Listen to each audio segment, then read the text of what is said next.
fishing boat is hit by a severe storm. On land, a weather center detects anomalies that indicate the onset of a tsunami, so they rush to the boat's rescue.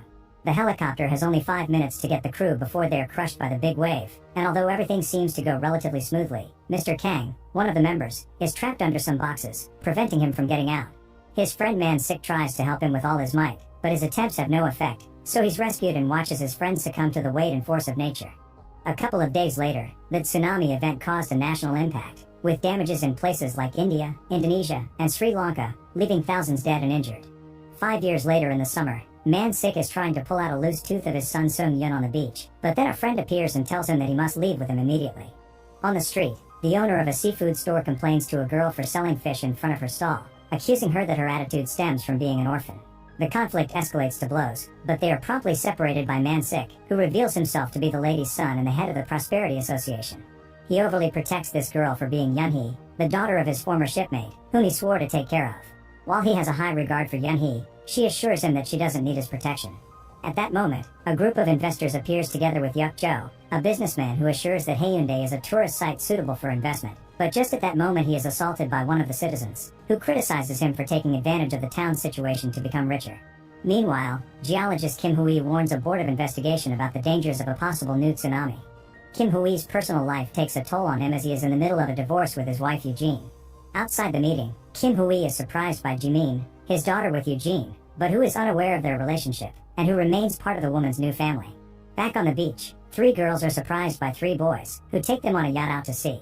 One of them, Hee-mi, doesn't look so impressed, but the others ask her to go with the flow to take advantage of this opportunity. Parallel to this, local bum Dong-chun and Sung-Yun plan a scam where he pretends to be blind, while the boy sings pretending to be badly injured. This seems to work, with Jimin taking pity on the situation in the streets. On the yacht, the Hee-mi falls overboard while trying to smoke a cigarette, with everyone else distracted by the music. To her luck, a patrolling lifeguard appears, but in his attempt to rescue her, he knocks her out and jumps into the water to get her. As he does so, Hee-mi becomes desperate and begins to choke him, but he knocks her unconscious and manages to save her.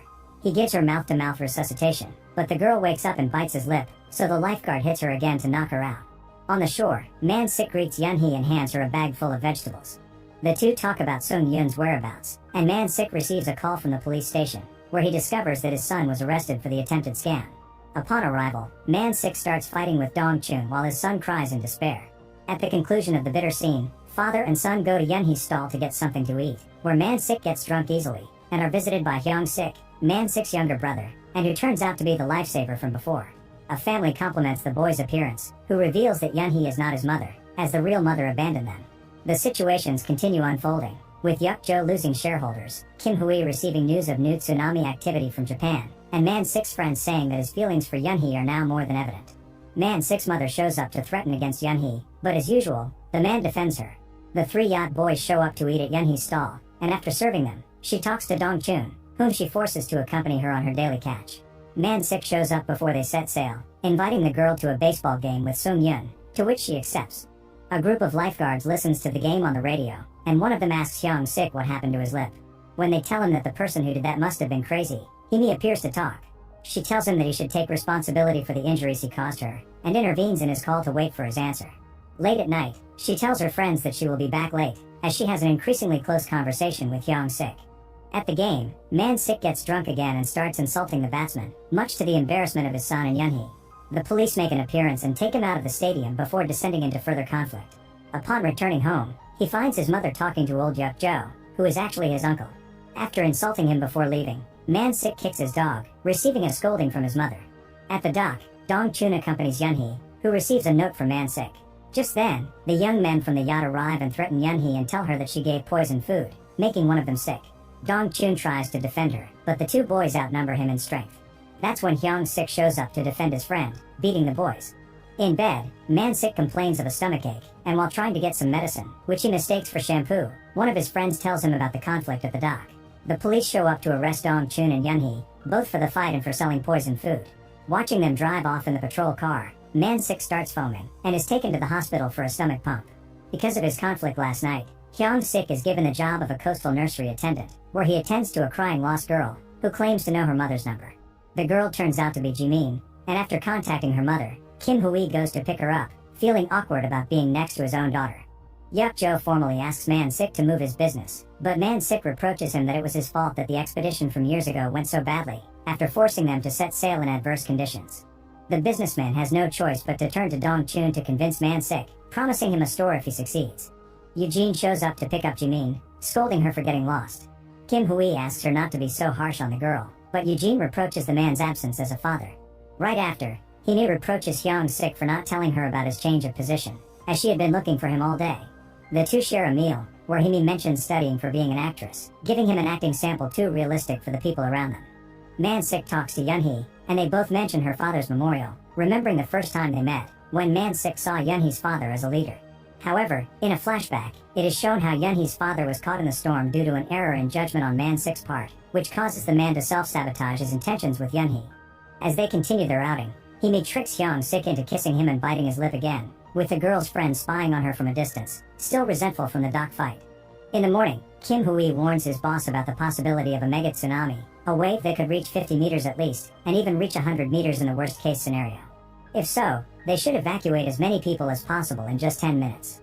At Mr. Kang's grave, Yun-hee confesses her feelings for Man-sik, standing by his side, and asks her father to make the man understand the hints she always gives him.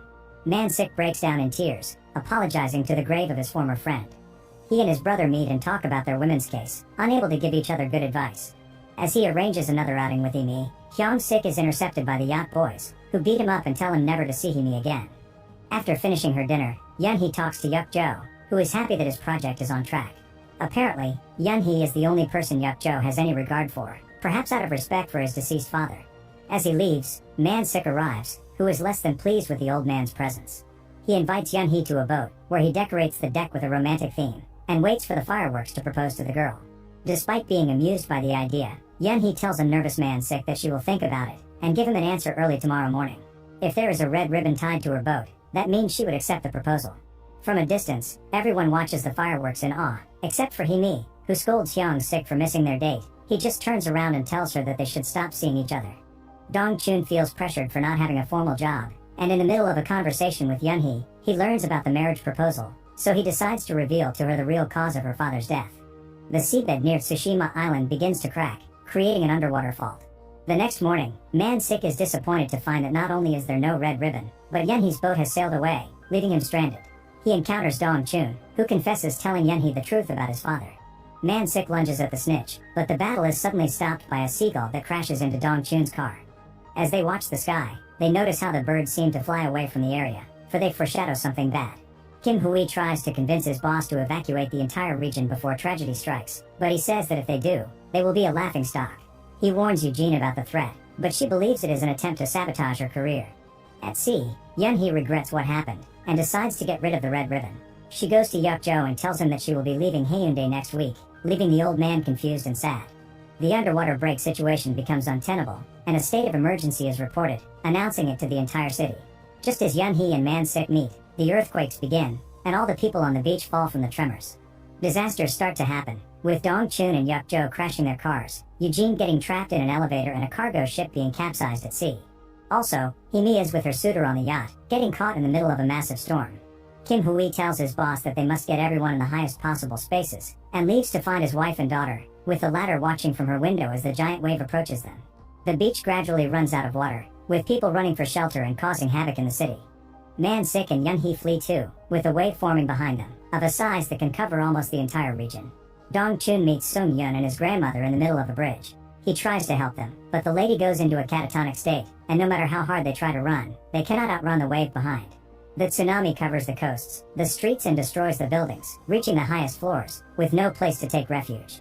Everyone runs as fast as they can, but the end is inevitable, and in less than 10 minutes, all of Hyundai is engulfed in a blanket of water, leaving only the tallest building standing.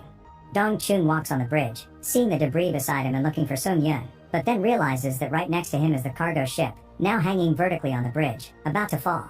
He manages to dodge all the cargo that is bearing down on him, but many people are not as lucky in the city. Man-sik and Yun-hee try to quickly climb a light pole before a piece of electrical equipment falls near them. In the distance, old Yuk-jo also manages to save himself from falling into the water. Meanwhile, Kim Hui goes to look for Jimin in her apartment, which is completely flooded. He manages to catch her just before she falls into the void, being on the second to last floor of the building. Hyung-sik goes in a helicopter to rescue the distress calls on the high seas, and comes across Imi and her suitor, who makes their rescue more difficult by panicking. Seeing that he is a burden, she decides to knock the guy out in the same way Hyung-sik did when they first met. She manages to be rescued, but Hyung-sik tells her that he must stay to rescue the unconscious man. Eugene, still in the elevator, manages to communicate with Kim Hui and her daughter on the roof, telling them about her situation. Eugene confesses to Jimin that the man next to her is her real father, cutting off the call as she loses strength and gets underwater. Father and daughter fear the worst, unaware that downstairs, the building's janitor manages to open the elevator door, rescuing Eugene in the process. On the bridge, Dong-chun manages to save a cigarette, but after a careless attempt to light it, he accidentally throws his lighter into a fuel leak on the ship, setting off a chain reaction that causes everything to explode, with tons of debris falling into the city and adding to the danger. While being rescued, Himi's suitor becomes desperate and falls back into the water, with Hyung-sik coming to his rescue despite Himi's warnings in the helicopter. The situation is quite tense with Man-sik and Yun-hee, as the former manages to climb up, but falls into the water, and although his beloved holds his hand, he can't help but slip, confessing his love as a last gesture before leaving.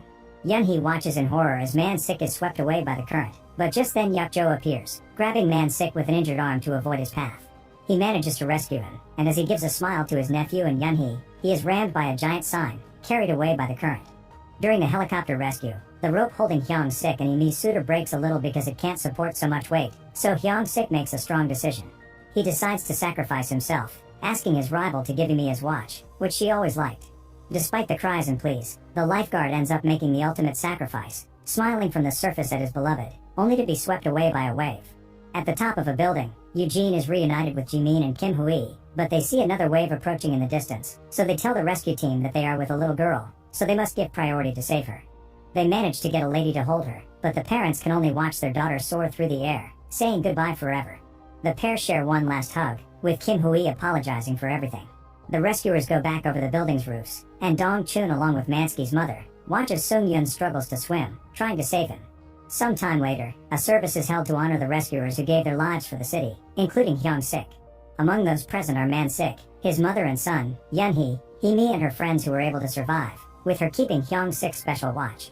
Murals are made to honor the fallen, including Yuk-jo, Kim Hui and Eugene, and on the beach, Jimin and Sung-yun talk about what happened, with her asking him if they had met before, not remembering the scam from the beginning.